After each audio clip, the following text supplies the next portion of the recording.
Una po sa ating mga balita, alerto sa publiko dahil posibleng isa na namang bagyo ang mabuo ngayong linggo. Ito'y sa harap ng paglakas ng binabantayang low pressure area na maaaring tumawid pa sa kalupaan. Ang update niyan alamin natin kay Pag-asa Weather Specialist Charmaine Barilla.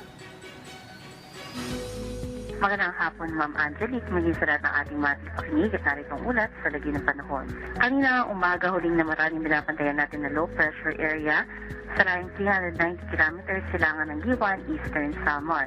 At sa kasalukuyan ay mataas na nga yung chance nito na maging isang ganap na bagyo sa loob ng 24 oras. Samantala nakaka-apekto na nga ito dito sa may bahagi ng Visayas, Bicol Region, Caraga, Quezon, Oriental, Mindoro, Marinduque at Romblon na dudulot na matataas na chance ng mga pagulan, pagkilat at pagkulog. Samantalang Southwest Luzon naman o habagat pa rin ang nakaka-apekto sa may kanlurang bahagi ng Southern Luzon. Particularly na nga dito sa nalalabing bahagi ng Mimaropa na siya rin nagdudulot na makulimlim na kalangitan at kalat-kalat mga pagulan, pagkidlat at pagkulog. Dito sa Metro Manila, inaasahan naman natin na localized thunderstorms naman ang siyang iiral lalong-lalo na nga sa hapon at sa gabi.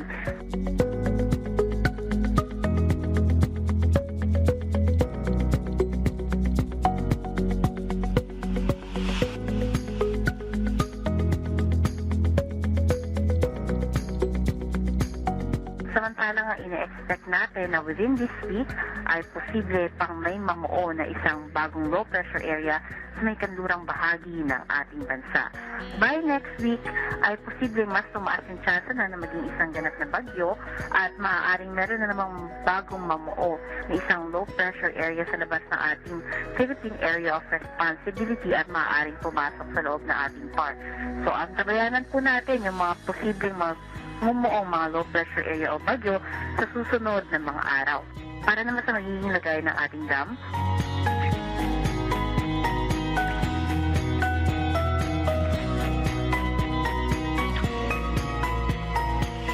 at yan po ang ating data sa Pag-asa Weather Forecasting Center.